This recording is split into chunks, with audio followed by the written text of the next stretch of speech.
من الشيطان الرجيم بسم الله الرحمن الرحيم في جنات يتساءلون عن المجرمين ما سلككم في سقر قالوا لم نك من المصلين وقال تعالى يا أيها الناس اعبدوا ربكم الذي خلقكم والذين من قبلكم لعلكم تتقون صدق الله العظيم وصدق رسوله النبي الكريم ونحن على ذلك من الشاهدين والشاكرين أن الحمد لله رب العالمين. وقال النبي صلى الله عليه وسلم عن ابي هريره رضي الله تعالى عنه قال النبي صلى الله عليه وسلم حق المسلم على المسلم خمس وفي روايه اخرى حق المسلم على المسلم ست. وقال النبي صلى الله عليه وسلم من صلى علي واحده صلى عليه عشرا أو كما قال عليه الصلاة والتسليم. আলহামদুলিল্লাহ, সমস্ত তারিফ ও প্রশংসা গুণ কীর্তন করে ভজন সেই মহান করুণাময় রব্বুল আলামিনের জন্য যে আল্লাহ পাক বড় ভালোবেসে আমাদেরকে বিভিন্ন কাজ থেকে বিভিন্ন কর্ম থেকে ফারিগ করে নিয়ে সুন্দর একটি দোয়ার মাহফিলে বসার, কাউকে বলার এবং কাউকে পরিচালনা করার তৌফিক দান করেছেন। সত্যি তিনার বড় দয়া বা কৃপা, তিনার স্বার্থে তিনার শেখানো ভাষা। আমরা সকলেই মনটাকে খুশি, মুখটাকে হাসি, আওয়াজটাকে বেশি করে বলি আলহামদুলিল্লাহ। আর একটু মনটাকে উজাড় করে দিয়ে ভক্তি ভরে আওয়াজটাকে বিকট করে বলি আলহামদুলিল্লাহ। তারপরে আপনার নবী, আমার নবী, আখিরি নবী, নবীদের নবী, প্রেমের ছবি, হেদায়েতের রবি, মক্কার জ্যোতি, মদিনার বাতি, আমিনার লাল, মরুর দলাল, মরু ভাস্কর, সাম্য মৈত্রী নায়ক, মানবতার নায়ক, ধর্মের যাজক, শান্তির বাহক, বিজ্ঞানের পিতা, শান্তি ধর্মের প্রতিষ্ঠাতা, গণাগারের নেতা, নিখিল বিশ্বের নেতা, সিরাজুল গোরাবা, তাজুল উদাবা, মাম্বায়ে জুদ ও সাখাওয়াত, আফতাবে নবুওয়াত, মাহতাবে রিসালাত, সাইয়্যিদুস সাকালাইন, ইমামুল আম্বিয়া ওয়াল মুরসালিন, শাকিয়ে কাউসার, হাদিয়ে মাশার, শহীদুল বাশার, আল্লাহ কে নূরে নজর, জনাবে নবী মুহাম্মদুর রাসূলুল্লাহ, সকলে বলি সাল্লাল্লাহু আলাইহি ওয়াসাল্লাম। যাই হোক, আপনারা মাগরিবের পর থেকে এই পর্যন্ত বিজ্ঞ ওলামায়ে কেরামদের মুখ থেকে আপনারা আলোচনা শুনলেন। যদি আমরা আমল করি তো ওনাদের বক্তব্যটা আমাদের জন্য যথেষ্ট হয়ে যাবে, বাদবাকি বলতে হবে আর বলাটাও দরকার। তো আমরা এখনকার আমাদের যা পরিস্থিতি, আজ থেকে 30 বছর পূর্বের দিকে আপনি চলে যান, এই জালসা, মেলাদ, মাহফিল, দোয়া মজলিসের ব্যবস্থা কম ছিল না বেশি ছিল? একটু কথা বলুন। বেশি ছিল না কম? কম ছিল। আর এখন পাড়াতে পাড়াতে জালসা হচ্ছে, পাড়াতে প্রত্যেকটা বাড়িতে মেলাদ হচ্ছে। আপনার কি বলে, ইউটিউবের মাধ্যম দিয়ে, ফেসবুকের মাধ্যম দিয়ে, আপনার বিভিন্ন বই পুস্তকের মাধ্যম দিয়ে আমরা আলোচনা শুনি মৌলভী সাহেবদের মুখ থেকে, মুফতি সাহেবদের মুখ থেকে। কিন্তু সব থেকে যে জিনিসটা আমাদের ঘাটতি রয়ে গেল, ঘাটতি আমাদের এই পর্যন্ত চলছে, তার নাম কি বলুন তো? তার নাম আমলের ঘাটতি। আমরা গাড়ি শুনছি, কিন্তু শোনার পরে কিন্তু আমাদের আমল হচ্ছে না। আমরা আমলের নিয়ত শুনবো ইনশাআল্লাহ। বলুন। আপনারা যদি একটু সামনে আসতেন তো হয়তো বলতে ভালো লাগতো। মাদ্রাসা আছে, ওদেরকে প্রতিদিন ক্লাস করায়, তো একটু নাই আপনাদের কি ক্লাস করাতাম, ক্ষতি হতো নাকি? একটু সামনে আসলে বলতে ভালো লাগতো। একটু হাদিস ও কোরআনের নতুন কিছু মেসেজ দেব, যাতে করে আমাদের জীবনটা যদি পরিবর্তন করতে পারি, সে মেলাতে হোক না কেন, কোনো জিনিসকে আপনার ছোট ভাবতে নেই। এই জায়গাটা আল্লাহ নবী সাল্লাল্লাহু আলাইহি ওয়াসাল্লাম আপনার এত গুরুত্ব সহকারে আপনার সহকারে বলেছেন। আল্লাহ নবী বললেন যেই জায়গাতে কোরআন ও হাদিসের আলোচনা হয় সেই জায়গাতে ওয়ানাজ্জালাত আলাইহিমুস সাকিলা ওয়া ফি রিওয়ায়াতুল উখরা, অন্য একটি রিওয়ায়াতের মধ্যে আছে ওয়ানাজ্জালাত আলাইহিমুর রাহমা, ওই জায়গাতে আল্লাহর পক্ষ থেকে রহমত এবং সাকিনা বর্ষণ হয়। জোরে বলুন না ইনশাআল্লাহ। ভাইরা আমার, বাবা জীবনেরা, যদি আমরা এই মজলিসের যদি গুরুত্ব যদি আমরা বুঝতাম, আজকে আমরা রাস্তা দিয়ে অনেক ভাই চলে যাচ্ছি, মনে হচ্ছে অ্যাভয়েড করে যাচ্ছি, মনে হচ্ছে আমাদের এই মজলিসের কোনো গুরুত্ব নেই। আপনার অনেক মানুষ চায়ের দোকানে গল্প গুজবের মধ্যে লিপ্ত হয়ে আছে, অনেক মানুষ বাড়িতে কোনো কাজ নেই, যদি মনে ইচ্ছা জাগতো যে কমসে কম কোরআন হাদিসের আলোচনা 2 ঘন্টা না পড়লে 1 ঘন্টা তো শুনে আসি, ইচ্ছা করলে পারতো, কিন্তু শোনার মনে চাহিদা নেই। আসলে চাহিদা থাকবে কি করে? আমাদের অন্তরটা তো একবারে কয়লার মতো কালি হয়ে গেছে। অন্তর যদি পরিষ্কার থাকতো, ইমানের যদি জজবা থাকতো, যদি আল্লাহ ওয়ালা যদি হতো, যদি মুত্তাকি হতো, অন্তরে সব সময়তে আল্লাহর ভয় ভীতি থাকতো, কেমন আমরা মুমিন, কেমন মুসলমান, আমার পাড়াতে হাদিস কোরআন আলোচনা হচ্ছে, সেই জায়গাতে আমি অ্যাটেন্ড হতে পারলাম না, উপস্থিত হতে পারলাম না, এর থেকে কপাল পাড়া মুসলমান আর হতে পারে না। পারে কথা বলেন? আজকে প্রত্যেকটা বাড়ি থেকে যদি একটা করে যদি ব্যক্তি আসতো, কেন হাদিসে কোরআনে আলোচনা হচ্ছে, এখানে তো গীতা পাঠ করা হচ্ছে না, এখানে তো ত্রিপিটক পাঠ করা হচ্ছে না, এখানে তো কোরআনে হাদিসের আলোচনা হচ্ছে, নিজের বক্তব্য তো পেশ করা হচ্ছে না, কেন মুসলিম জাতি, কেন আমরা আমাদের অগ্রগতিটা হলো না, কেন আমরা অগ্রসর হতে পারলাম না এখনো পর্যন্ত, কেন আমরা মুসলিম জাতি পিছিয়ে? আচ্ছা বলুন তো, আজকে যদি মুসলিম জাতি আমরা যদি আমাদের অগ্রগতিটা যদি না হয়, আমরা যদি সামনের দিকে যদি আপনার ধাপটা না তুলি, সেই জায়গায় আমাদের মুসলিম সমাজকে সবসময় অ্যাক্টিভ থাকতে হবে, এই চিন্তা চেতনা যদি আমাদের না থাকে, এই মুসলিম সমাজ এই জাতি মার খাবে না তো খাবে কোন ব্যক্তি? কথা বললেন? এই কারণে তো মুসলিমরা আজকে মার খাচ্ছে। আপনার মার খালো কে? তো মুসলিম। মারা গেল কে? তো মুসলিম। এই তো হচ্ছে আমাদের। আজকে লক্ষ্য করুন, আজকে আদিনা মসজিদকে নিয়ে আপনার ছিনিমিনি খেলছে নন মুসলিম যারা, হিন্দু আপনার কিংবা মুসলিম ছাড়া আপনার অন্য ধর্মের মানুষ যারা আদিনা মসজিদকে নিয়ে ছিনিমিনি খেলছে। মুসলিম, তোমার কি বিবেকে ধাক্কা দেয় না? তোমার মনে কি চিন্তা চেতনা আসে না? আজকে আমার বুক থেকে মন্দিরকে কেড়ে নিয়ে মন্দিরে পরিণত করে দেওয়া হলো, আপনার মসজিদ কেড়ে না হলো, আপনার আদিনা মসজিদ মালদার আপনার কি বলে গাজল থানার অন্তর্গত যে মসজিদ আছে, ওই মসজিদকে নেওয়ার জন্য মসজিদের প্রতি আক্রমণ চালাচ্ছে মুসলিম জাতি। এখন পর্যন্ত যদি আমরা ঘুমিয়ে থাকি, এই জাতির ঘুম কবে ভাঙবে বলুন তো? কবে আমরা সচেতন হব?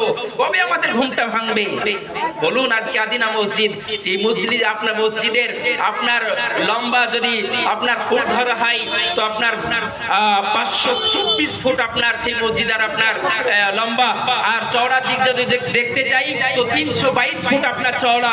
বলুন তো কত বড় আপনার সম্পদ? 9 বিঘার উপরে আপনার মসজিদটি আপনার অবস্থিত আছে। কোনো চিন্তা চেতনা নাই গো আমাদের। আজকে আমাদের বুক থেকে মসজিদ চলে যাচ্ছে। মুসলিম জাতি এখন পর্যন্ত ঘুমিয়ে আছে, আমরা ঘুমিয়ে থাকবো না, আমাদের ঘুমটা ভাঙাবো বলুন ইনশাআল্লাহ।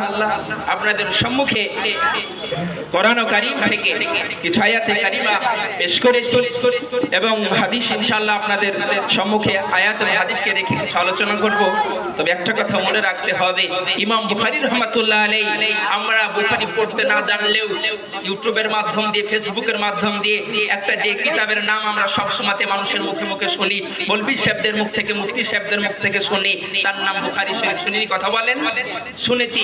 ইমাম বুখারী রাহমাতুল্লাহ আলাইহি, বুখারী আপনার হাদিসটা শুরু করতে গিয়ে সর্বপ্রথম যে ইমাম বুখারী রাহমাতুল্লাহ আলাইহি হাদিসটা নিয়েছেন তার নাম হলো ইন্নামাল আমালু বিন্নিয়াত। প্রত্যেকটা কাজের ফলাফল হয় আপনার নিয়তের উপরে।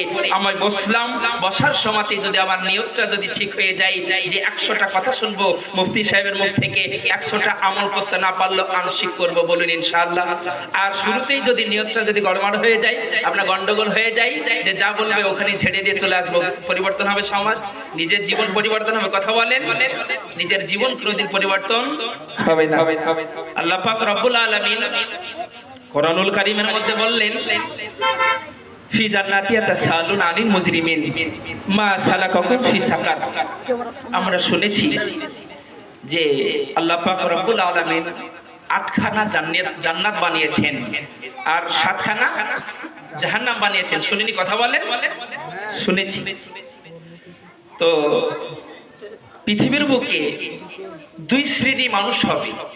এক নম্বর হচ্ছে যার কথাটা মানুষ কোনো কিছু বললেই পাড়ার মানুষ, সম্ভ্রান্ত ফ্যামিলির মানুষ যদি কোনো কথা বলে তার কথাটা সকলেই মেনে নেয়, অ্যাকসেপ্ট করে নেয়।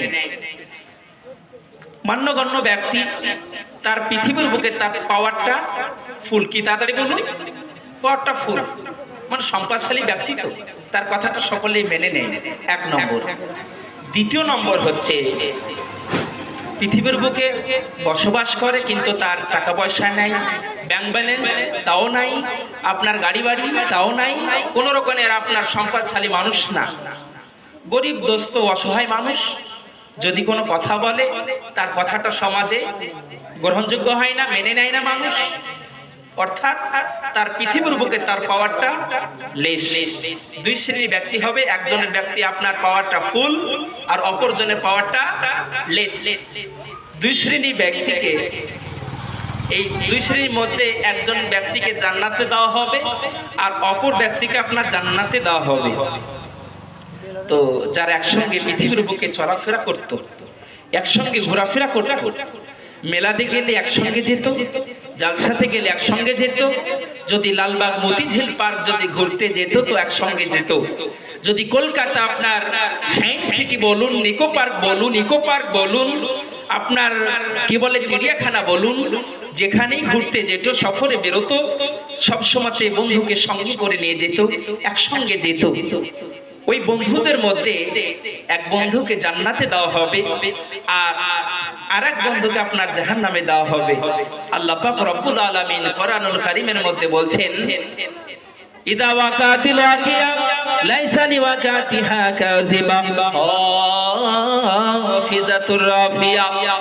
পৃথিবীর বুকে যার পাওয়ারটা ফুল ছিল, পৃথিবীর বুকে যে আপনার সম্পদশালী ব্যক্তি ছিল, তাকে আল্লাহ পাক রব্বুল আলামিন আপনার জাহান্নামে নিক্ষেপ করবেন।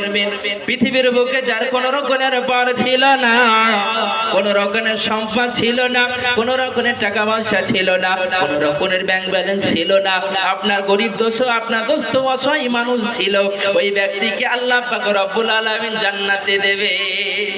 সুবহানাল্লাহ বলবেন না? জান্নাতীরা জিজ্ঞাসা করবে, বলে ভাই,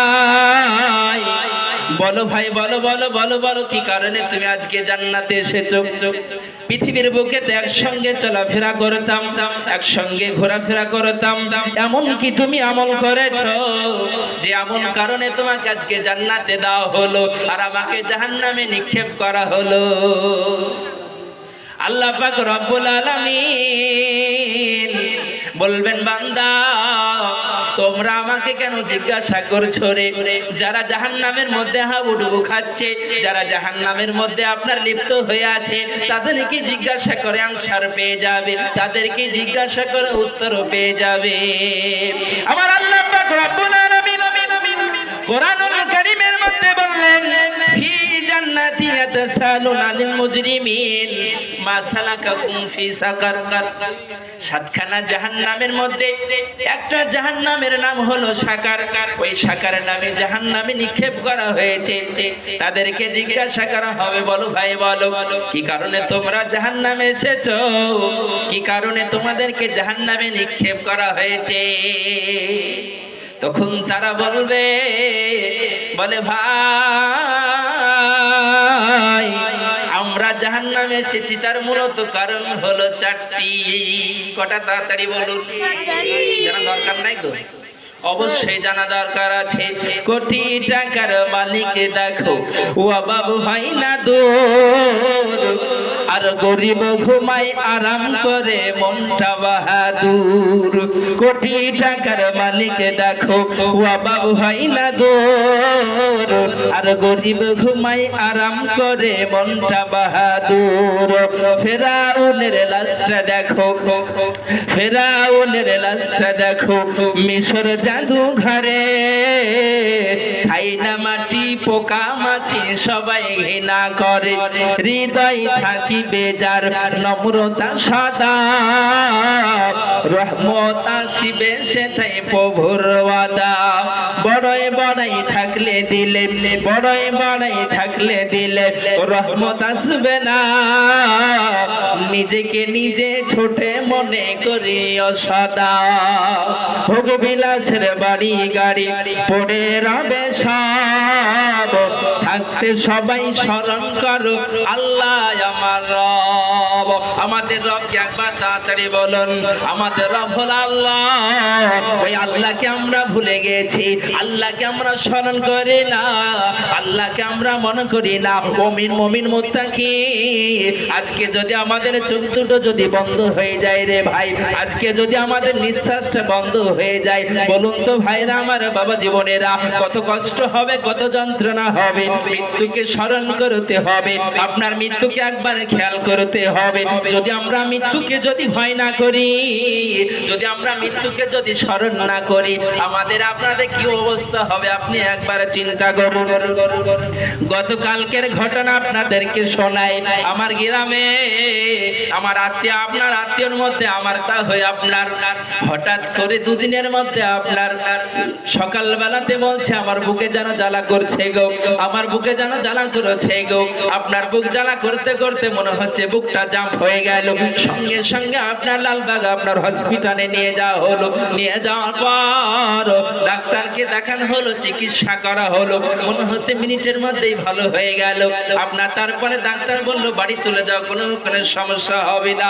বাড়িতে নিয়ে আসলো, আসার পর আপনার একটু পরে মনে হচ্ছে আবার যন্ত্রণা শুরু হয়ে গেল। এমন ভাবে আপনার ছটফট করতে আরম্ভ করে দিল, আপনারা থাকতে পারলো না। সঙ্গে সঙ্গে আবার ডাক্তারের কাছে লালবাগের গেল না, আপনার বহরমপুর মেডিকেল কলেজে চলে গেল। বহরমপুর মেডিকেল যাওয়ার পরে আপনার সমস্ত আপনার চিকিৎসা করা হলো। করার পর আপনার আবার বাড়ির দিকে ফিরে গেল। বলে ডাক্তার বললো নিয়ে চলে যান, সমস্যা নেই। বাড়ি আসলো, আসার পরে গভীর রজনীতে রাত্রির বেলাতে আপনার আবার একই অবস্থা, আবার যেন বুক জ্বালা করেছে, পিঠ যেন জ্বালা করছে। এই বলতে বলতে বলতে বলতে আপনার সকালে ফজরের সময়তে, ফজরের আগের মুহূর্তে আপনার ইন্তেকাল হয়ে গেল। বলুন তো ভাইরা আমার, বাবা জীবনেরা, কিসের আমাদের অহংকার, কিসের আমাদের গৌরব, কিসের আমাদের হিংসা, কিসের আমাদের বিদ্বেষ। মানুষ আমরা পৃথিবীর বুকে, পৃথিবীর জমিনে কেউ আমরা 60 বছর, 65 বছর, 70 বছর থাকতে এসেছি, তার থেকে বেশি কেউ আমরা থাকবো না। কিন্তু মনে রাখতে হবে পৃথিবীর জীবনটা হচ্ছে ক্ষণস্থায়ী জিন্দেগি। যে আসল জায়গাটা আমাদের রেখে যেতে হবে, আসল জায়গা যেটা চিরস্থায়ী জায়গা যেতে হবে, তার নাম কি একবার তাড়াতাড়ি বলুন। কি নাম কোথায়? কবরকে স্মরণ করতে হবে, কবরকে ভয় করতে হবে। মানুষ যখন মারা যায়, সঙ্গে সঙ্গে আপনার কারো বা চাচা, কারো বা নানা, কারো বা ভাই আপনার যখন ইন্তেকাল হয়ে যায়, সঙ্গে সঙ্গে আপনার ইমাম সাহেবের কাছে যায়। যাওয়ার পর আপনার ঘোষণা করে দেয়, বলে হুজুর গো, আমার আব্বা মারা গিয়েছে গো হুজুর, আপনি একবার মসজিদের মাইকে আপনার এলানটা করে দেন, ঘোষণাটা করে দেন, অমুক টাইমে জানাজা হবে। কেউ আপনার বাস কাটার জন্য ব্যতিব্যস্ত হয়ে যায়, কেউ আপনার কবরটাকে খনন করার জন্য ব্যতিব্যস্ত হয়ে যায়, কেউ আপনার লাশটাকে ধৌত করার জন্য ব্যতিব্যস্ত হয়ে যায়। ভাইরা আমার, বাবা জীবনেরা, এমন করে আপনার মানুষ আপনার ছোটাছুটি করে। জানাজার যখন সময় হয়ে যায়, সঙ্গে সঙ্গে হুজুরকে বলা হয়, হুজুর গো, আমার আব্বা জানের জানাজাটা, আমার ভাইয়ের জানাজাটা পড়িয়ে দেন। হুজুর আপনার কথা মোতাবেক জানাজাটা পড়িয়ে দেয়। ও মুসলমান, আমাদেরকে একবারও চিন্তা হয় না, আমাদের কি বিবেকে একবারও ধাক্কা দেয় না? আমার আব্বা মারা গিয়েছে, আমার মা মারা গিয়েছে, আমার ভাই মারা গিয়েছে, আমার বোন মারা গিয়েছে, আমি আমার মারা জানাজা, আমার আব্বা জানের জানাজা আমি নিজে পড়াবো, এই কনফিডেন্স কি তৈরি হয় না মুসলমান? গেছি কদিন আমরা ইমাম সাহেবের কাছে গিয়েছি, কদিন আমরা মাদ্রাসায় গিয়েছি, বলে হুজুর আমি জানাজা কিভাবে পড়তে হয় নিও জানি না, জানাজা কিভাবে পড়তে হয় তো আমার জানা নেই। হুজুর গো, আমি আপনার নিউ মুসল্লি, নতুন মুসল্লি, কিভাবে উজু করতে হয় জানি না। হুজুর আমাকে উজুটা শিখিয়ে দেন, হুজুর আমাকে নামাজটা শিখিয়ে দেন। আচ্ছা বলুন তো, বুকে হাত দিয়ে আমরা কদিন গিয়েছি? ঘটনা একটা, আপনার যে জ্বলন্ত ঘটনা একটা দিই। রাত্রিবেলাতে আপনার পোস্ট অফিস থেকে আপনার একটা গভীর রাত রজনীতে পোস্ট অফিস থেকে একটা চিঠি এসেছে। আসার পরে চাচার বাড়িতে এসেছে। চিঠিটা কিন্তু ইংলিশে এসেছে। চাচা কিন্তু ইংলিশ পড়তে জানে না। মনের ভিতরে যে বিচলিত ভাব শুরু হয়ে গেল। রাত্রিবেলাতে আপনার ঘুমটা হারাম হয়ে গেল। এমন কি চিঠিতে লেখা আছে, এমন কি চিঠিতে আপনার কি লেখা আছে আমাকে জানতে হবে। চাচার ঘুমটা রাত্রিবেলাতে আপনার হারাম হয়ে গেল। ভাইপো মোটামুটি আগের আপনার পড়াশোনা জানে, ইংলিশটাও পড়তে পারে। আপনার দৌড়তে দৌড়তে আপনার ভাইপোর কাছে যাওয়া হলো। খটখট করে আপনার বাড়িতে গিয়ে আওয়াজ দেয়, ভাইপো চিঠি আমার কাছে ইংলিশে এসেছে, কি লেখা আছে একটু বলো তো ভাইপো। বলুন তো ভাইরা আমার, বাবা জীবনেরা, চিঠিতে কি লেখা আছে বলে। রাত্রিবেলাতে আপনার ঘুমটা হারাম হয়ে গেল। চিঠিতে কি লেখা আছে আপনাকে জানতে হবে। ও মুমিন মুত্তাকি, আপনার কি চিন্তা চেতনা হয় না? আপনার কি বিবেকে ধাক্কা দেয় না? আমি নামাজ জানি না, কিভাবে আপনার রোজার নিয়ত করতে হয় সেটা আমাদের জানা নেই। জানাজার নামাজ কিভাবে পড়তে হয় সেটা আমাদের জানা নেই। উযু কিভাবে করতে হয় আমাদের জানা নেই।